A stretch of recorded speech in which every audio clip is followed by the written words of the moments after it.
heartily welcome you all in my YouTube channel, The Wings of Brain, and this is Pooja. So आज के वाले हैं China की economy के बारे में। Chapter number 3, new centres of power, class 12, China's economy.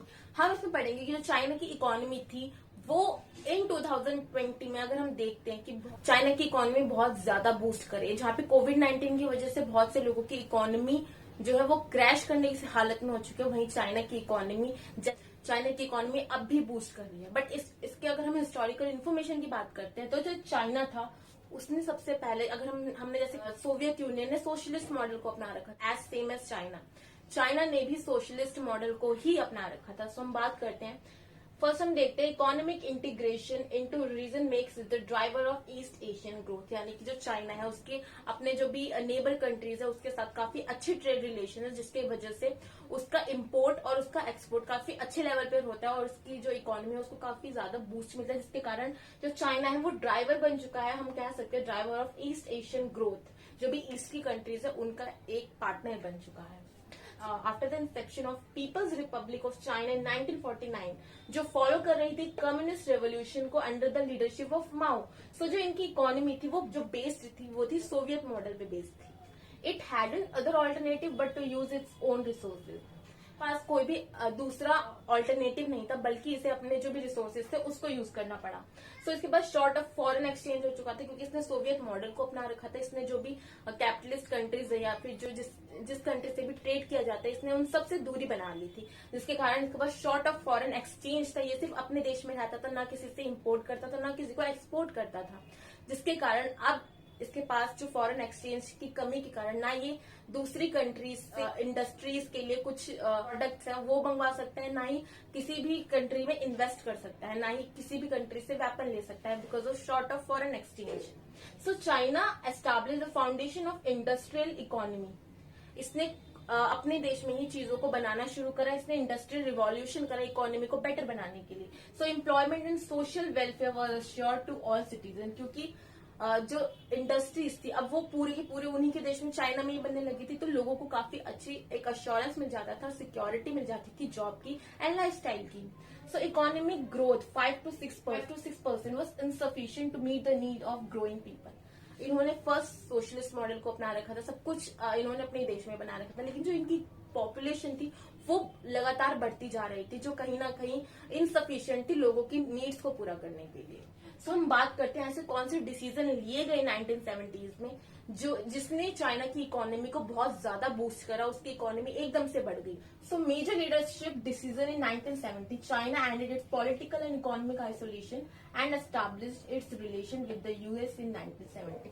China ने 1970 में जो डिसीजन लिए वो इस तरह से थे कि इसने जो पहले दूरी बना रखी थी कैपिटलिस्ट मॉडल से, अब इसने जो भी आइसोलेशन था वो खत्म, रिलेशन अमेरिका के साथ अच्छे कर लिए।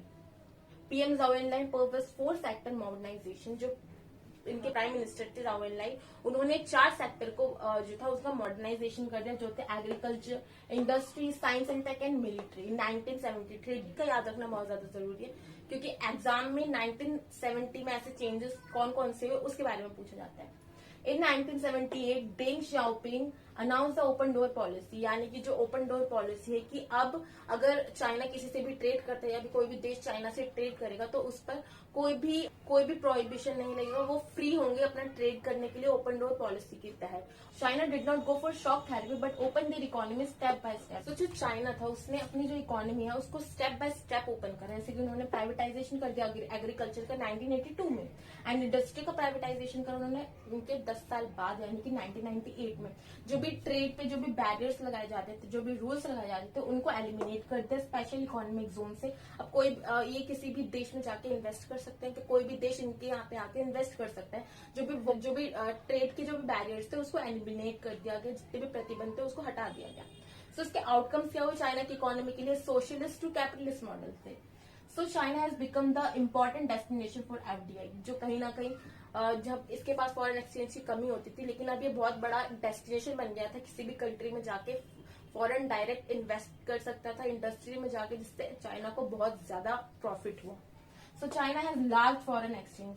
पहले इसके पास बहुत ज्यादा कम फॉरेन एक्सचेंज है, लेकिन अब जब इसने अपनी इकोनॉमी को ओपन कर दिया, क्योंकि प्राइवेटाइजेशन कर दिया गया था, जो एग्रीकल्चर में हम बात करते हैं, इंडस्ट्री में से काफी ज्यादा प्रोडक्शन हुआ, काफी ज्यादा जो भी इनकी नीड्स, जो कहीं ना कहीं लोगों की नीड्स को पूरा नहीं कर पा रहे थे, जो जब इन्होंने सोशलिस्ट मॉडल को अपनाया था। लेकिन अब जब इन्होंने कैपिटलिस्ट मॉडल को अपनाया तो काफी अच्छे लेवल पे ह्यूज प्रोडक्शन हुआ, जिससे लोगों की नीड्स को पूरा कर दिया। सो इनके पास फॉरेन एक्सचेंज था। अब ये कहीं से भी किसी प्रोडक्ट को मंगवा, वेपन है या कोई भी न्यूक्लियर बॉम्ब या भी कोई भी इंडस्ट्री से रिलेटेड इक्विपमेंट से उनको मंगवा सकते थे। China associated with World Trade Organization in 2001, 2001 में ये वर्ल्ड ट्रेड ऑर्गेनाइजेशन से एसोसिएट हो गया। सो हम इस तरह हम देखते हैं जो चाइना की इकोनॉमी है वो सोशलिस्ट मॉडल से किस तरह चेंज हुई, और अब जो 2020 की भी बात करते हैं तो इसकी इकोनॉमी बहुत ज्यादा बूस्ट कर रही है। सो ये कुछ हिस्टोरिकल एस्पेक्ट्स थे चाइना की इकोनॉमी को लेकर। जैसे कि हमने पढ़ा, चाइना की इकोनॉमी जो थी बहुत ज्यादा प्रॉफिट में आई, बहुत ज्यादा बूस्ट करी, लेकिन उसके साथ कुछ उसके नेगेटिव इम्पैक्ट जो लोगों पे पड़े। हम फर्स्ट देखते हैं negative effects of China's economy. Nearly 10 million people lost their jobs. Of course China में FDI आया, वहां पे इंडस्ट्रीज बनी, लेकिन कहीं ना कहीं जो लोग पहले से ही कहीं पे काम कर रहे थे, गवर्नमेंट ने उन पर ध्यान नहीं दिया, जिसके कारण लोगों की जॉब जाती गई। The condition of female employment work as bad as in Europe of 18th and 19th century. महिलाओं की काम करने की स्थिति, जो वर्किंग प्लेस था वो एक वहां पे इतनी ज्यादा क्लीननेस की फैसिलिटी अवेलेबल नहीं थी। वहां पर लाइक अंधेरा होता था, जिसके कारण उनकी आंखों को कहीं ना कहीं, जैसे हम देखते हैं कि यूरोप में 18th एंड 19th सेंचुरी में जो वर्किंग प्लेस होता था विमेन्स का, वो बहुत ज्यादा अंधेरा टाइप होता था, और वहां पर इतनी ज्यादा क्लीननेस फैसिलिटीज अवेलेबल नहीं होती थी। ऐसी कंडीशन अब चाइना में भी देखी जा रही थी, क्योंकि वहां पे महिलाओं की जो भी काम करने की दशा थी, या हम बात करें जो भी वर्किंग प्लेस था, वहां पे इतनी ज्यादा क्लीननेस फैसिलिटीज अवेलेबल नहीं।